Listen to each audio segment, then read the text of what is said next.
Welcome to the Fearless Podcast. I'm Dave. We're going to be interviewing men and women from all walks of life who are striving to live fearlessly. As you guys know, 50 Shades of Grey is getting ready to come out. That's been a wildly popular series from the book series and now the movie. Everybody is very excited to see this. And the BDSM community has something completely different to say about this fictional book and how it is potentially dangerous to the health of people trying to participate in these acts, not fully understanding what they're getting themselves into. So this is part one. We're going to dive into it with Master Arcane from the Crow Academy. If you guys have any more questions about Fearless and what we're about, check out thefearlessman.com, and we'll see you soon. Here with Master Arcane from Crow Academy, and he is a professional male dom. Is that correct? That is correct. Yeah. For the sake of listeners out there who may not be fully versed in the terminology, dom is the abbreviation of dominant as opposed to submissive, and differentiated from top and bottom, which we can talk about later. Dominant pretty much means the one who is very comfortable taking the responsibility for the well-being of the other person, guiding the interaction, and those sorts of things. It describes it differently than people picture. Let's put it that way. Real quick, before we get into this, everybody probably knows me. We got Dave here. Some of you know Dave Stoltz. And then we've got our special guest, who I thought would be really good for this, is Yaz. Yes. And she's going to be giving the female perspective on all this. So, to everybody out there. This is a particularly well-timed conversation. If you're catching it, recently or right after it comes out, because of the movie that's coming out that's causing all the stir, and the book before that, the one that she wants to see. Yeah. What was the name of the movie again? And for some reason, 50 Shades of Grey. 50 Shades of Grey. She was ready to go. Yeah, 2015 is pretty much impossible to not know about that. Yeah. I look forward to talking about that as well, because one of the things I'm looking at helping the world kind of understand, there are people, the word's getting around, is that the information presented in that fictitious book and fictional movie is erroneous and potentially dangerous. And it is part of what I'm doing is to help educate people to start to understand how to completely enjoy the activity. I'm 100% behind it, but how to do it safely, sanely, etc., where both people come out feeling really good about the experience and nobody walks away feeling like something went wrong. I was having that discussion with Yaz really quick right before we started, and I was saying that you had said that the movie is potentially dangerous, and she was like, well, in what way? How? It's probably lighter than the book, and she had all these questions, and I really couldn't answer any of them, so maybe we can just dive right in with that topic right there. Let's start with the book. So the book came out. We shouldn't talk too much about the book, but just for the sake of discussion, the authoress was intending to write a Twilight-style vampire story. She had no intention of writing about BDSM. She herself was not particularly versed in BDSM, so just kind of drew from typical stereotypes and whatnot to put together this version of a dominant and submissive interaction based on, first of all, other people's writings, and secondly, on a lot of very two-dimensional stereotypes that aren't based on reality at all. One of the things that I've encountered a lot in my time is that you get people who read a fictional book, they're very turned on by it, which is great. And from what I understand, I had a woman who, she herself was like 55. She told me that her 60-year-old friends are starting to have sex again because of those books, after not having sex with their husbands for 10 years. So the idea that people's imagination is being stimulated is fantastic, but unfortunately, when they try to really take the book's contents and reproduce it in their own lives, they're basing it on a variety of levels of non-consensual activity, bordering on abuse, dangerous misunderstandings of how to use tools and toys, lack of genuine education of the complexity of the experience. We had a little bit of a weird sound, so I'm glad we shifted there. I have a question. What makes you a professional in this? What's the difference? If you want to get literal about it, the fact that it is actually a career choice of mine. I do get paid to do shows, performances, classes, seminars all over the world to do this. Then if you want to talk purely on experience, I technically, not making this up, technically, I kind of started with this when I was 5 years old. I was 5 years old. I was the only little boy on a street full of little girls, and about 75% of our childhood games involved my little 5-year-old mind thinking it'd be really fun to tie them up and play the hero and the villain. I was the only boy, so I had to play both roles, the hero and the villain. And just as time went on, I just kept finding excuses to extend the villain role, and there you go. And then I was very, very fortunate, blessed by the kinky gods, whatever you want to call it. My very first girlfriend was actually into this, so it continued. My entire adult life has been immersed in this. I have never taken it to some sort of online gaming experience. It's always been 100% real for me. The entirety of my relationships and partners have been within this genre. And to be perfectly honest, one of the things that I emphasize for myself and teach others is that this is an art form. This is just like playing the piano or becoming a sculptor or painting, in that the more you do it and the more you take it seriously and the more you understand it's a skill set to be developed, the better you will get at it. And I have kind of dedicated my entire life to that. That's nice. And tell me something, is there any way you can have a relationship with somebody who's not into it? The technical term for that would be called having a vanilla relationship, meaning having, and then the word vanilla, I should make it clear, is not derogatory, it just means not kinky. The Kama Sutra is one of the greatest books ever written on sexuality, and it's 99% vanilla. And it's an amazing book. Everybody should read it. But for me personally, I learned long ago that vanilla relationships are not satisfying to me. They lack a whole variety of dynamics that I find to be superior for at least myself personally. We talk at Fearless about getting better with dating women, meeting the opposite sex. We talk a lot about polarization. There's this polarization between the male and the female that's lacking in a lot of relationships today. And it just hit me just now as you were talking, and I was looking at this list of different topics from your book, that polarization is kind of built into BDSM, at least when you take whether it's male or female, female, male, as far as a dom and a sub, by doing that, you create polarization, and therefore this natural tendency towards tension that people need to feel, I think, alive, personally. In the last 20 years, there have been enough socio-political movements that are trying to create almost a sterilization of the polarity that you're talking about.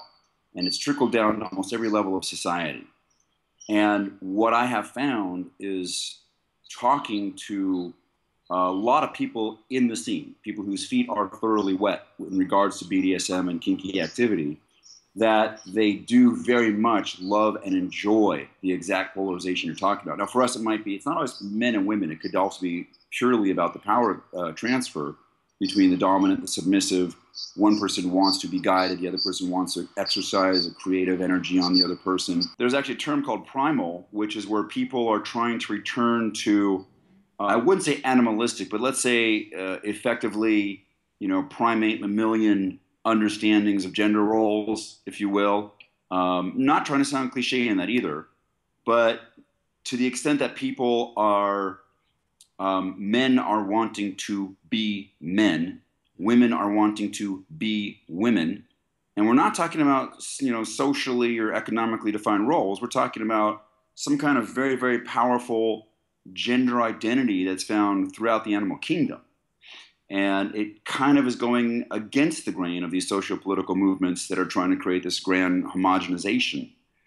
I have literally met men and women both who feel more empowered to be themselves and embrace their gender because of BDSM. And in fact, some of whom will even say that they feel that they're so keenly identified with the meaning of their gender within the BDSM world that they begin to pull away from anything from local validation to peer validation. They're like, here, the man says, I feel really good about this. I feel empowered. The female, no matter how submissive she might be in this circumstance, in my personal role, I'm male dom, I work with female submissives, but there is, of course, female dominance too. The females say they feel much more empowered as women doing this sort of thing. Now, I don't want to try to claim that this is for everybody. It's not. It's not for everybody. It should feel passionate. It should feel inspired. It should feel like a way to further your own self-understanding. It should feel creative. It should feel like a release and a relief. And above all, from what I teach at the Crow Academy, it should actually be a bonding experience for two people. You can play it at all different levels too. What I've seen is somebody could just dabble with a little bit if they do it safely, like something from your book, or they could be living a full-on lifestyle from the moment they get up to the moment they go to bed, right? That's exactly true. It kind of ties back to what I was saying earlier, is that when Yaz was asking me that very similar question, is that you can get into this anything from a fun little play session with some toys, some skin sensation, with somebody you met at a club, and literally take it no further. And I mean, honestly, no further. Like, you step into the play area, somebody spanks you or something like that. You go, hey, that was great. You walk away. Maybe you never talk to them again. This does happen. I wouldn't, necessarily say that happens to people who have absolutely no understanding, just out of the cold with each other. But the person in the audience might say, they might see someone like me swinging a flogger or spanking somebody and say, hey, could I try that? You're talking about a club that specializes in BDSM, not a club. Yeah, correct. Not like an ordinary club. Although now, with the popularity of 50 Shades of Grey and whatnot, there have been in the past clubs who will have like a BDSM show, and you probably will see a little more of that, for better or worse. Some of them, hire people who actually know what they're doing. And I was at one club in Tallinn, Estonia, where they just decided to have it. The club had nothing to do with BDSM, and they had a BDSM show going on all night ambiently that somewhere between made me laugh and cringe. So, you'll get different levels. But that actually was not really audience participation. So if we're talking audience participation, most of the time it will be a BDSM club. If you guys know the Key Club in Los Angeles, they, for a long time, about 4 years, every Saturday they had a rave there. And a friend of mine used to have a cage set up in the middle of the club. He was a dom. He knew exactly what he was doing. And he would just invite people out of the audience to step into the cage and try some BDSM, very legitimately.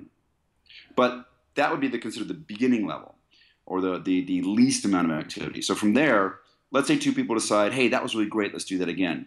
We would call that becoming play partners. And they would then explore and see which of them, there's 1,000 ways to play with BDSM and kink. And so they would explore and find out which ones they have in common. And then let's say they decide they want to explore the power exchange and the psychological aspects, which is domination and submission. At that point, one of them would become the dom, one of them would become the sub. And that is now the beginning of a kind of BDSM or DS relationship. You're now talking about the beginning of a relationship. Now, how much they do it is entirely up to the two of them and what they negotiate. And that's negotiate with capital N, meaning open, intelligent discussion where both people describe what they're after, which is an essential part of the BDSM experience, whether it's play partners or relationship or whatever in between. Both people describe what they want. They understand with each other. They like each other. They're having a good time. And one of them becomes the dom, one of them becomes the sub. Now, just to be clear, you don't have to be exclusively one or the other. There is such a thing as a switch, which means someone who enjoys a little bit of both sides. And that works fine if both people are switches. If one person is a switch and the other's not, half the time they'll both be on the same page. I guess you could say that. After you become dominant and submissive, you can keep stepping up the sincerity and the depth of the experience. You can have it go from, we're dom and sub when we go to a club, but when we get home, we're not, to, on the weekends when none of us have work or responsibilities, we get into role all weekend long. The term for that is collar on, which is to imply that when the collar is put on the sub, it could be a literal collar, but it's also symbolic. So if you say you're in a collar on relationship, you're kind of telling other people that you will get really into it for a duration of time. You'll both take it completely seriously, 100% immersion. But when the collar literally or metaphorically comes off, say late Sunday night when you got to go to sleep and get ready for work on Monday, then the DS roles will be set aside. And then, people can play with collar on until they feel like they're ready for what I consider the fine wine of it all, which is the 24/7 master-slave, or in the case of a female-dominant mistress-slave relationship. The best way to describe a 24/7 is where you both love the game so much you never want to stop playing. Let me dispel one myth right now. This does not mean that the female submissive in a 24/7 constantly has her head down, never looks up, never says anything without using proper etiquette. Even at work, she's so meek and mild and da-da-da-da. No, that's complete. How much am I allowed to swear here? As much as you want. Anyhow, you get the point. Complete nonsense. I actually calculated the amount of real time that my submissive will be, shall we say, deeply enroll with me during the course of a given week. And it's between 5 and 10% of her waking hours. So it's actually not much that the person, this is I'm talking a very serious, very hardcore 24/7. Could you define the philosophy behind a slave? Because that has such a negative connotation to it, to like your normal listener that has no idea what this world's about. This is a bullseye topic. I call it the line. And on one side of the line, or the looking glass, let's use Alice in Wonderland's looking glass as a metaphor.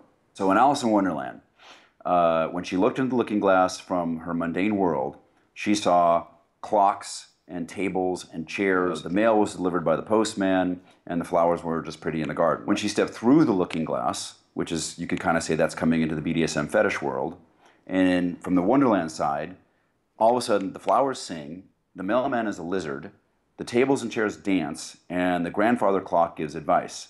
But just looking in the looking glass, it looks exactly the same. And so this is kind of like the word slave. The word slave on the mundane side of the looking glass has horrific connotations. It was all about non-consent. It was about people being forced against their will to do all kinds of things, historically speaking. Wars were fought over it. Okay? Slave on the other side of the looking glass is actually kind of the black belt of submissives. You don't get to be a slave. You don't just say, I'm a slave. It doesn't work that way. A slave is someone who started off as a submissive. Maybe they started off as a play partner. They took an interest in submission. They pursued submission. They got really good at it. They found themselves. They found this is who they identified with it. And eventually, somebody, their dom, said, I want to take this to the next level. I want to be your master and owner, and then you will be my slave. But that's an incredible term of endearment. It's an incredibly high appraisal for someone to be someone's slave. It's usually marked. It's almost like a form of marriage, if you will. It's marked with like the giving of a very special collar, or a ritual, or a party, or something like that, where the announcement is made. I mean, it's a very, very celebrated moment when a slave and a master, when a dom and a sub become master and slave. So that's a really good point right there, is to show that a lot of people who are not yet living on the looking glass, on the Wonderland side of the looking glass, but they're looking through it and they're like, there's something there, I can't quite get my finger on it. They think of these words historically in the mundane world, and that's where a lot of the trepidation comes from.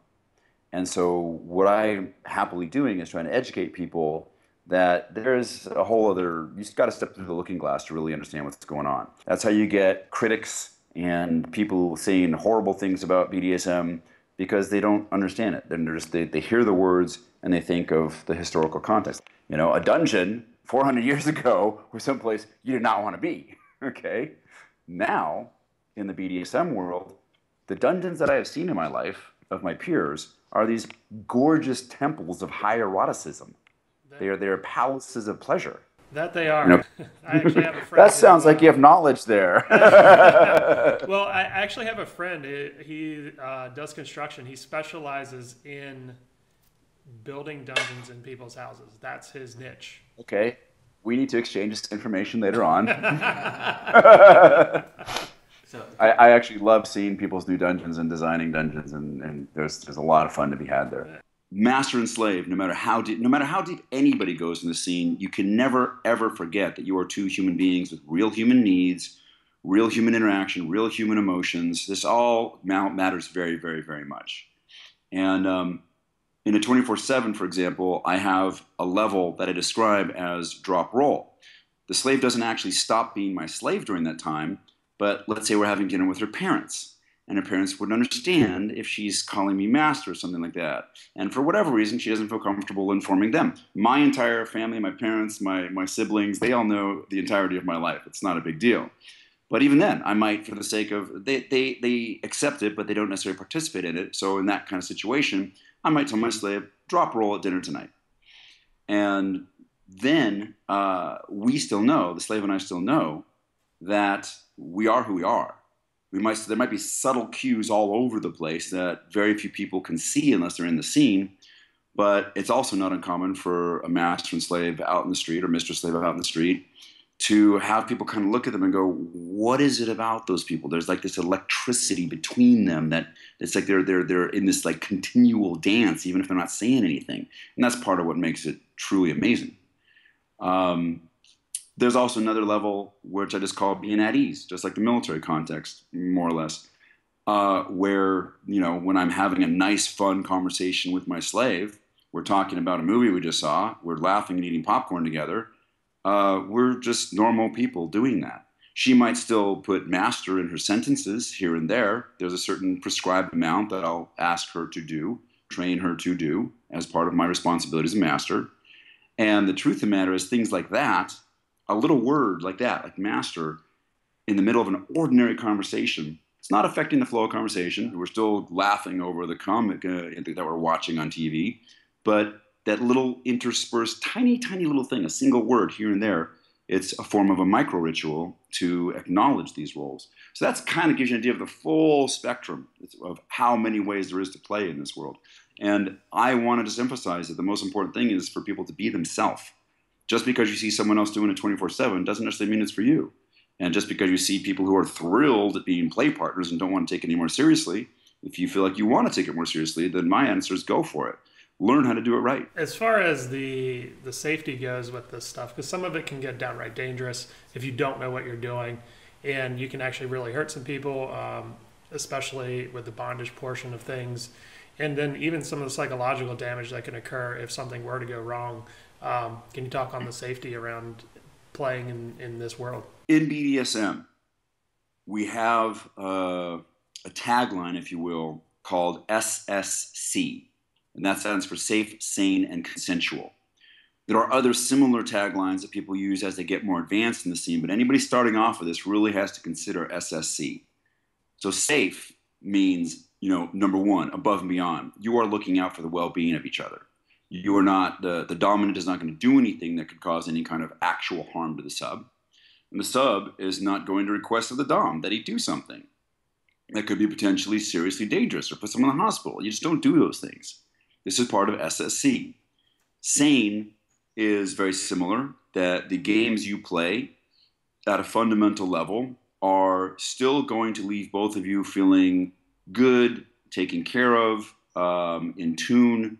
They're not going to debilitate anybody afterwards. Now, this is not to say that after a great scene, you might be totally exhausted and cranked on endorphins, which is nature's natural drug and probably the best drug there is, that you're just going to be a ball of sweat and haven't had a great time and be non-functional in terms of like you ain't going to get any work done.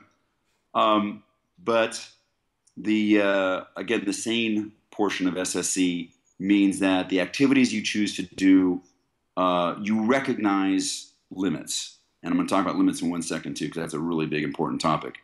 Consensual, the big C, it doesn't happen without that. If it's not consensual, it doesn't happen.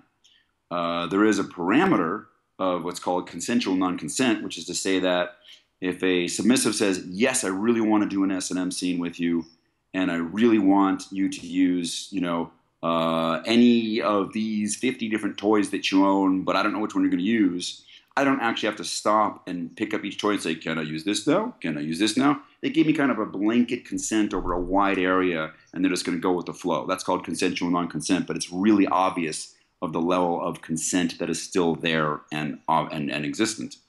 Consensual non-consent can be an obscure topic for some people. The best way to experience it is if you think about the military or a business hierarchy, where you may not like what your boss is telling you to do, but you do it anyhow because it's part of the big picture of what you've accepted to do as part of the job. A submissive may not, the dominant might say, I really need you to do this task or take care of this domestic chore or something like that. And the submissive might sit there and say, well, gosh, that's not my favorite thing to do. But they do it anyhow because they understand it's part of the big picture. Now, this brings us to limits. Limits, there's two kinds of limits, hard limits and soft limits. A hard limit is something that you know you're never going to do. You're never going to want to do it. And you know it from a completely calm, peaceful place.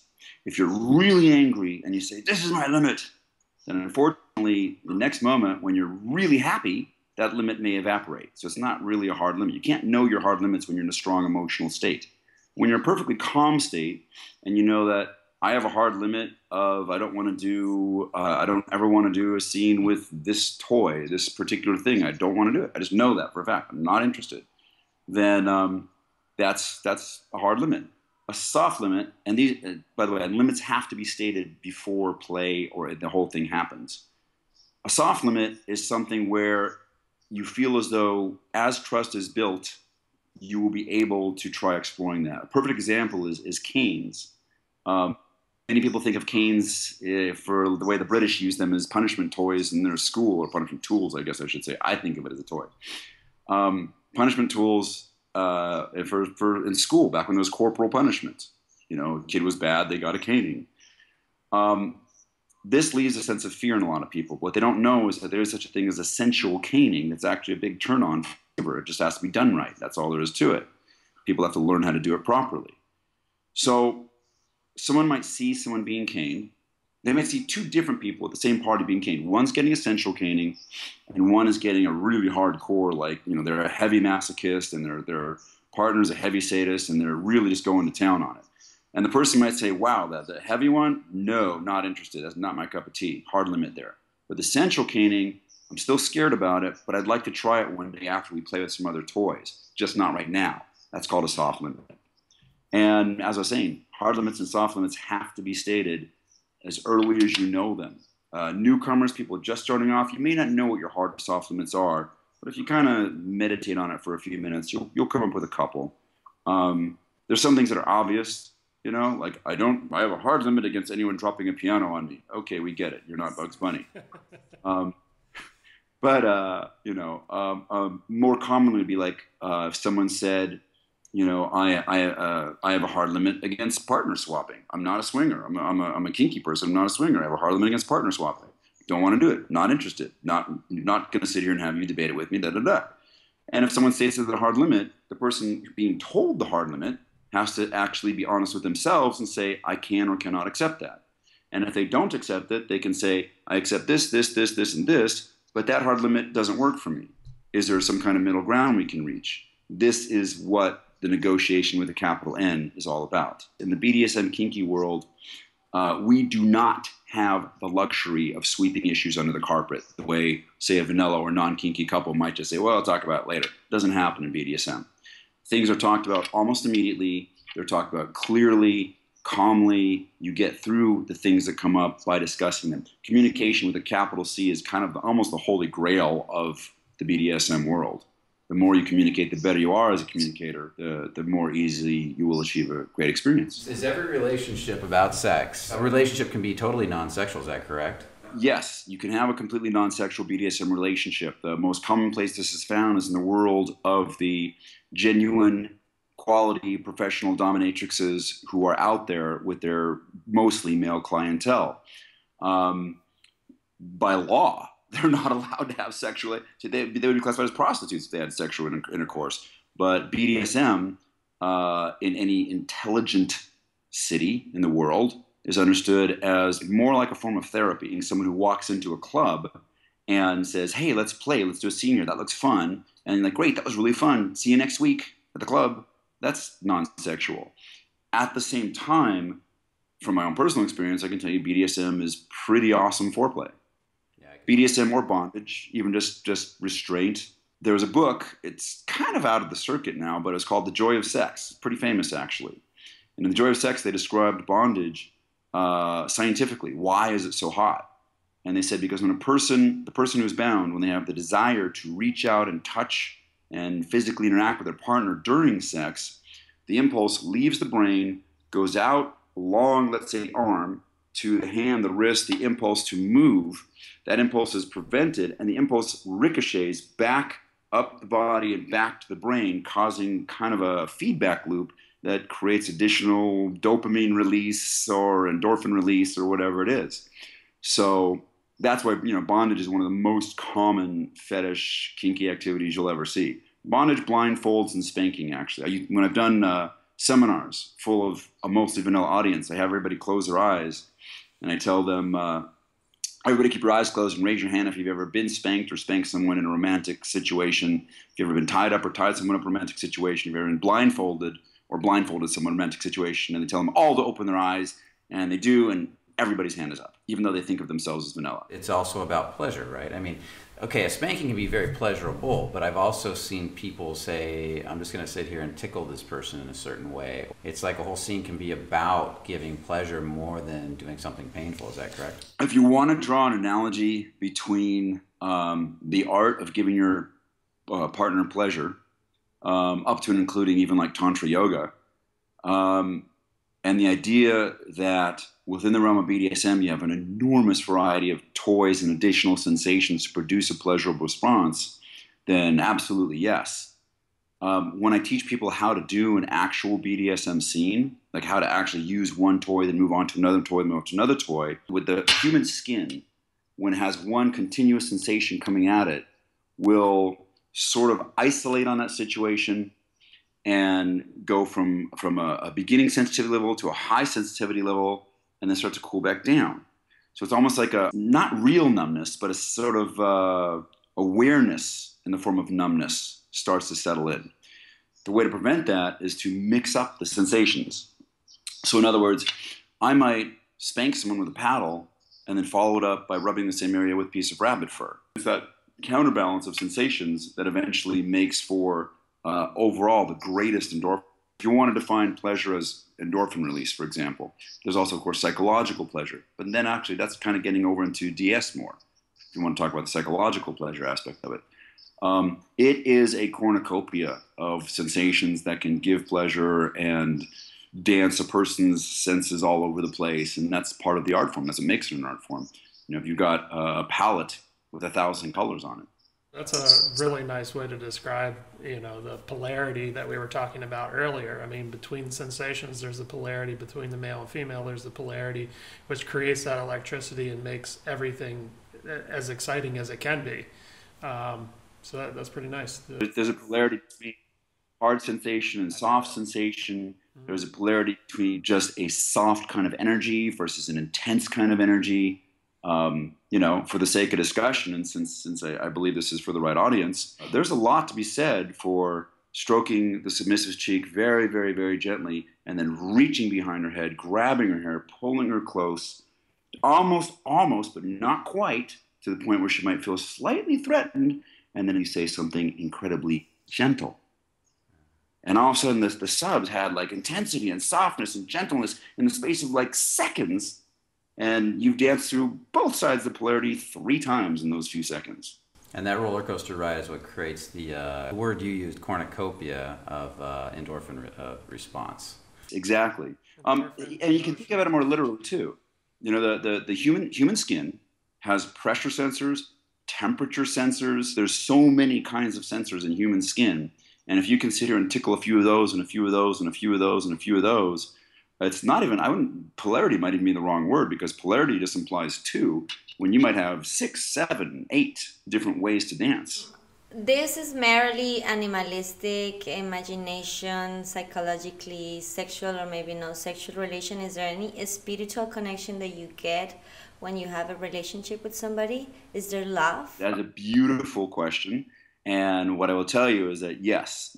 In fact, I actually teach and encourage anybody who's going to pursue DS relationship to understand that love is the goal. It's just like any other relationship. It's a real relationship. The way you get to a relationship like that is both people are kind of wired for it. The submissive takes a joy in being submissive. The dominant takes a joy in being that submissive's dominant and taking that care, that responsibility, that oversight. And there's a lot of very active giving back and forth of energy. Vanilla relationship where you have 2 people who may be completely in love, but there's this kind of like day-to-day unspoken expectation that it will just kind of be there. Whereas a DS couple will have like the micro ritual I presented earlier of just using master, up from there through all kinds of other rituals that are constantly reinforcing the dynamic and letting each of them kind of bathe in that moment to moment till it becomes an amazingly fulfilling experience. Spiritually speaking, it is very, very easy for a person in a BDSM experience to leave their body, okay? And I say that not meaning some kind of metaphysical thing. I say that meaning the endorphins produced or the effective trance states produced by doing this. We're talking like a transcendental experience. Yeah. Oh, absolutely. People will come into a club or see my show, and they'll see the submissive getting all these amazing sensations, and they'll turn to me and they'll say, "What are you getting out of it? You look like you're doing all the work." And I tell them, when I'm doing this, and this has been the way for a long time, I go into what I call my dominant trance, where honestly, I could be on a stage in front of 1,000 people, and they vanish. And the only people there is myself and my submissives. I'm that focused. So it's almost like a Zen-like state of this pure attention and flow of energy between me and my sub, where honestly, somebody could be freaking out in the audience, and I won't be watching them. I will be completely tuned into the body responses and the body language of my sub, watching her, paying exquisite attention to every little ripple of her muscles so I know how that last sensation was processed. Also, back to safety, there's all kinds of hand signals, and we have safe words, which we should talk about. Yes. So all kinds of ways for her to signal me how the scene's going for her without us having to break the scene at all. And when I'm in that trance state, it's truly a trance state. If you look up the textbook definition of a trance state, it's there. It's one of them. The rest of the world vanishes, and there I am with my sub. And do I call it a spiritual experience? Let me put it this way. In my house up in Northern California that I used to have, I had a beautiful S&M playroom, which the word for that is a dungeon. And that room was designed with soundproofing and the lighting and everything. So once you went in there, the rest of the world kind of vanished and it was left outside the door. Clocks were forbidden in that room because the time distortion that occurred in there was amazing. You could play for 3 hours and walk outside and actually only an hour had passed. Or you could do such an intense scene that only lasted 45 minutes that you're sure it must be midnight when you started at 7 and you walk outside and it's 8 p.m. And that alone speaks to me of the fact that you do exactly as you just said. You kind of transcend to another level where you're a little bit beyond ordinary time and space. And even a vanilla couple that is incredibly connected can have that experience without the BDSM world. That's true. In what we teach at Fearless as well is that deep connection with your partner, whether it's just going on a date or having incredibly passionate sex. And even on the safety aspect of where your partner is. When you're having this type of experience in the BDSM community, the more connected you are with your partner and the more you're in that loop that you're talking about, ultimately the safer it becomes is because you know exactly what's going on almost before it happens. That's absolutely 100% correct. Again, back to the topic of safety, which I do like to emphasize, that one of the beginner mistakes is to all but intentionally allow themselves to be distracted. Example would be couple, male, female, doesn't matter who's dominant or submissive, are doing a scene at a club, and all of a sudden in the front of the audience watching is the really hot looking fill in the blank, male, female, doesn't matter. And the person who's swinging the whips starts to look over because they can't kind of take their eye off that person. That's actually not okay. That's bad safety. It's also part of the art to develop your own ability as the Dom, for example, to be able to go into that kind of hyper focus. It's a great state to be in. If you've ever done any kind of extreme sports, it's almost the exact same state. It really is.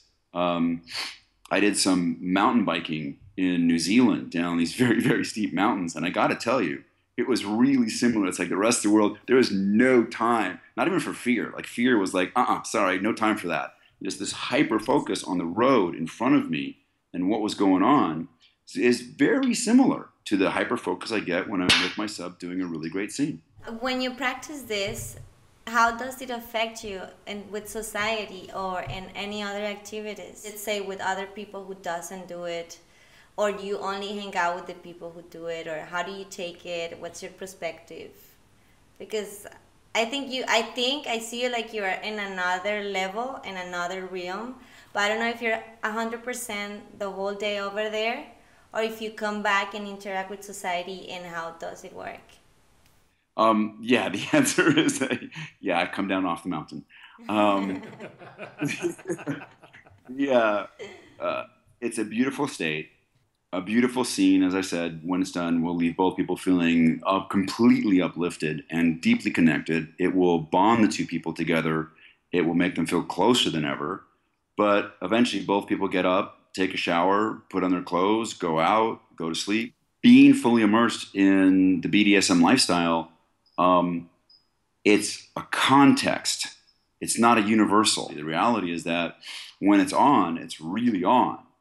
But when it comes time for real life responsibilities, yeah, you take care of your real life responsibilities. If you're a social person, you go out and you have social interactions just like everybody else. One of the very pleasant side effects of being really into domination submission and my style of domination submission, there are other styles of domination, evolved schools of DS that are perfectly respectable. So when I say the Crow Academy style, this is how I do it. One of the things about my style is I'm a very big proponent of what's called high etiquette and high protocol. Positions that the slave will assume to express a certain readiness or a certain context or a certain activity. I can call out a number, and she will be standing or on her knees or sitting in a certain way. Her eyes will be a certain way. Her posture will be a certain way. All of these things will happen just by me calling out a number. This is a high protocol, high etiquette lifestyle. So one of the things that I have seen again and again and again is styles like mine, where etiquette is very important, will in fact produce a more polite person out in the world. And that is something that I just think is extremely cool. Because in our work, we do a lot of work with teaching people to recognize tension in relation to another person, especially with the guys where we put them in front of women and we teach them the first thing is to start to feel the tension between you and the person in front of you, whether male or female. We actually teach them to do it with other guys too, because that tension will dictate, kind of like being in that flow state, what you're going to do next. It's not like your brain will, the moment will. And the moment will, if you feel into it, will always guide you. And I'm getting the feeling that by doing scenes like this, you're actually kind of developing a lot of that. And a lot of that has to translate to how you live your day-to-day life. With strangers even, like the way you relate to strangers, I gotta imagine has to change after living this lifestyle for a while. And there's almost got to be a little bit more tuning in even with strangers to a degree, I would imagine. There absolutely is.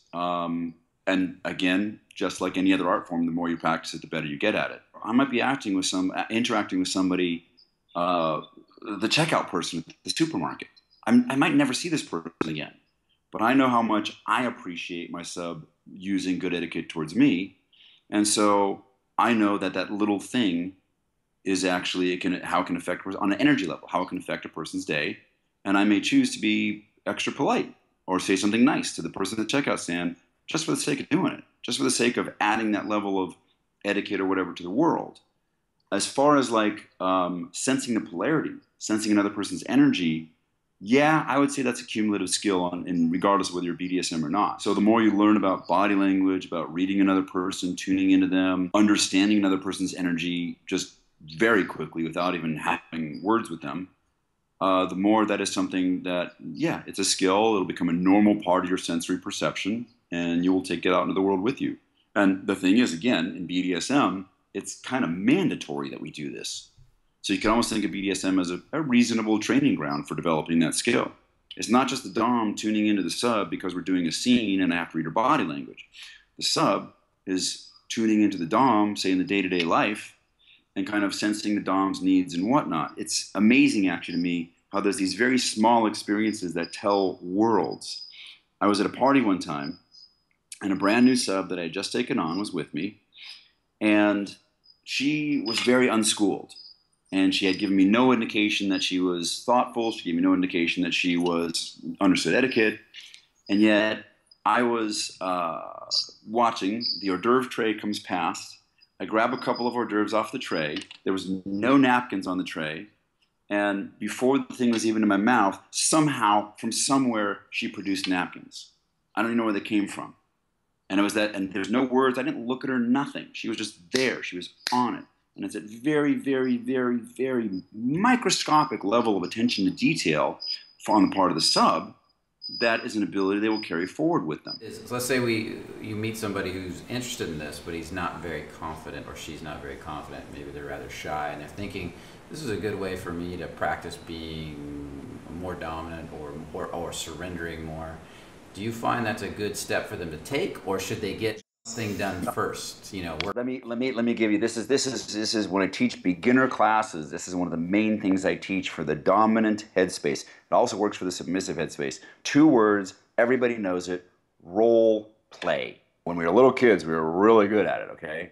I don't know about you guys, but name it, I did it. Superheroes, cowboys and Indians, cops and robbers, the whole thing, okay? When we pretend that we're in the movie to be in that character, we're role-playing. So role play is just like the childhood games. It's a set period of time where you take on, whether it's boss and secretary or pirate and prisoner, or open the imagination. Because you're role playing, because it has the context of a game, it provides a really safe place to explore these roles. Even if in your life, let's say a guy is really meek, okay, but he feels at least confident enough to step up and say, let's play boss and secretary with his girlfriend. And so his girlfriend says, yes, sir, what should I do today? Your paper's all. And he comes in there and he strides in and he says, well, there's a lot of typos on this and, you're going to have to be punished for that or whatever. They make it up as they go along. These pretty much two-dimensional characters that have classic associations, they're going to be playing a little bit of a dominant and a little bit of a submissive pretty much every time. And then they can get comfortable with it, and then eventually one day they might step outside of role play and just try it on as a normal interaction. The guy comes home and then he's feeling a little bit cheeky and he says, dinner was really, really good, but I wanted cheese pizza and you brought home pepperoni. I think you need a spanking, And the girl giggles, and next thing you know, they're playing. So they're out of role play, and now they're just having fun as two people. Role play is such a fantastic way to get started. I can't emphasize it enough. Still, if there's limits and all kinds of stuff, and you want to have BDSM in it, you got to talk about limits. You got to make sure. Another thing that's critically important in the BDSM world is you got to know about medical conditions and allergies. Let's face it. Would it suck to say, we're going to have a hot romantic night and I'm going to blindfold you and feed you something and you pull out the chocolate-covered strawberries and they have a horrible strawberry allergy? That would suck. And if you voice them ahead of time, they're so easy to avoid. Yeah. If I have a partner who's an asthmatic, I'll just simply say, great, not a problem. Where's your inhaler? How many puffs do you need? Let's create a signal right now for, hey, I'm having a great time, but I'm feeling an asthma attack coming on. This is all part of the conscientiousness and the safety that goes into really top shelf BDSM play. And if you think that one day we all get, we get so good we don't have to ask these questions, it's exactly the opposite. Correct. Beginners don't ask the questions. The people who do it for a long time, we never forget to ask the questions. I actually ask that with girls that I'm with. Just normal. I'm not even talking BDSM stuff. Just, hey, here's a new partner. You meet at a bar and you say, so, do you have any allergies? Yeah, I've heard of it. It's weird, but you never know what's going on. This is, again, remember in the BDSM world, communication with a capital C is the holy grail. And in the vanilla dating world, we have all these things that we want to subtly find out and figure out what the person's into and all this kind of stuff, okay? And we go through this long process of being very careful of only showing our best side, and the communication stays on that level until we've achieved whatever it is that we're trying to achieve. In the BDSM world, we don't have that luxury. We really don't. Correct. We can't sit there and take our time to eventually have this stuff come to the surface, because if the person's tied up and blindfolded, I need to know these things before we ever get there, And the Dom, this is part of the responsibility of the Dom. And let me say this again, real quick. If you know me, talk to me, come to my website, buy my book, you're going to hear this 1,000 times. The number one most important quality of being a fine Dom is responsibility. You have to be really comfortable with responsibility. I have had guys come to me and say, hey, that's really hot. Let's just get to tie up a woman and spank her. That's great. Teach me to do it. And I'll turn to them and I'll say, how do you feel about being responsible for another person's well-being? And they'll say, no, I just want to control and tell them what to do. And I'll say, great, go find a different hobby. Is this what your complaint about the 50 Shades of Grey movie and book is that they don't illustrate that? I'm guessing. I'm just guessing because I haven't seen it yet. I haven't read the book. But they don't illustrate that part probably. Because I can't imagine where it would be. Let's sit down and have a discussion in the movie about what allergies do you have, that kind of stuff, and they're probably not. It wouldn't make for a good fictitious story. But yeah, that's a big problem with fiction stories. Is fiction stories, they're not going to put that in there. And so if people base their understanding of this phenomena on a fiction story, then they're leaving out really important stuff. So they go home and they say, okay, I'm going to tie you up and do stuff, and they start pouring candle wax and realize that if you don't get high enough in the air, have the right candles, you start burning your partner, and there you go, and there's the problem. Yeah, or they got those really nice beeswax candles. Well, beeswax burns at a much higher temperature than paraffin. And so they're like, this will be great. I saw this on TV. And they do it, and it's like, oh, second-degree burns. But I wanted to say, yes, please. I consider, from a positive perspective about the 50 Shades of Grey, that it is like an opening to the world about this, and it might get people into it and make people happier. I haven't read the book, but I heard the average of women who read the book are very into it. It's more difficult for some men to recognize how much they like it, but women are more open to this. And maybe by putting the movie out there, it's gonna be like an introduction. I don't know. I find it positive somehow. I 100% agree with you. Within the world of BDSM, let's call it before 50 Shades of Grey,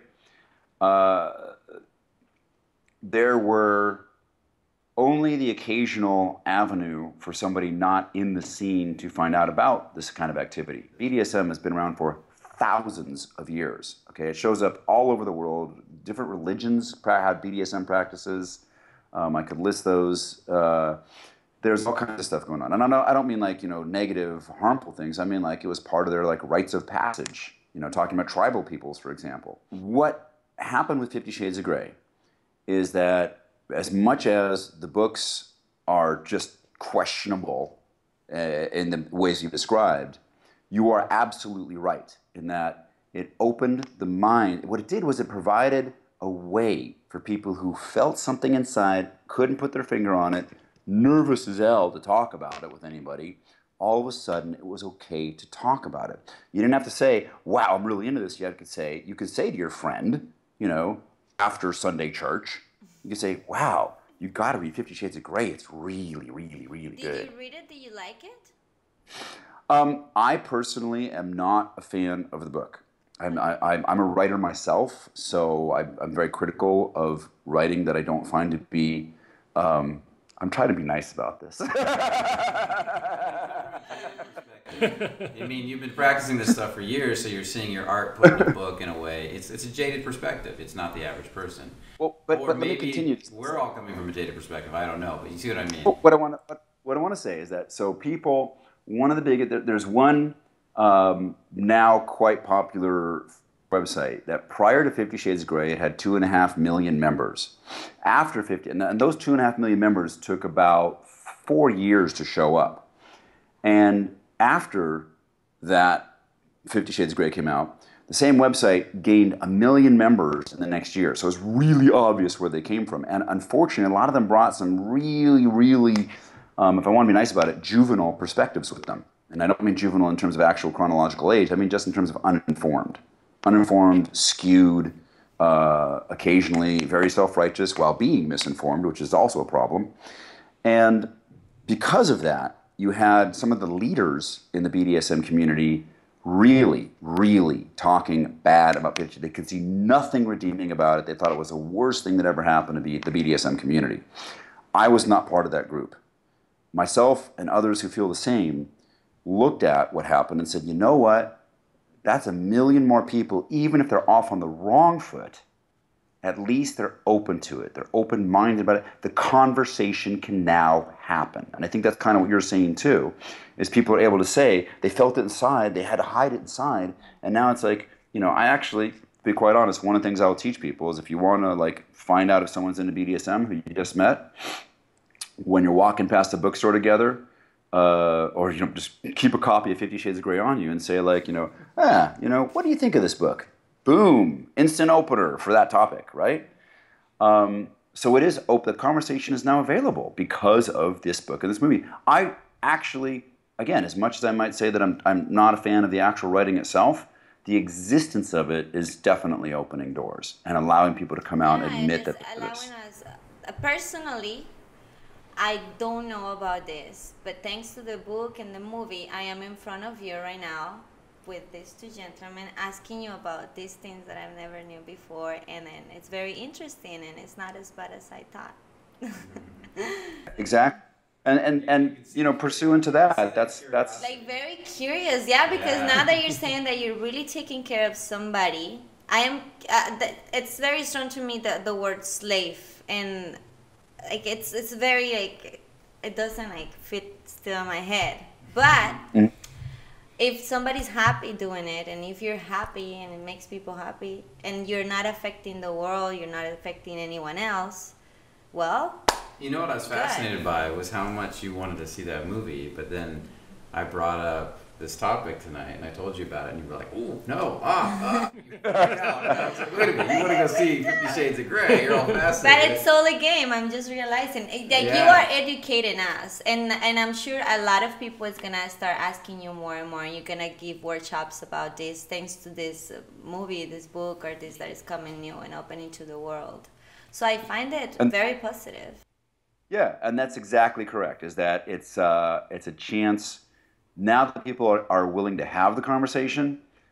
Myself and others doing the same thing, we are stepping up to say, let us please show you how to do it right and safely. We want you to have a great experience with your partner. We want this to be a bonding experience with your partner. We want you guys to both, you know, find just new ways to enjoy life together, using BDSM as one of the vehicles to get there.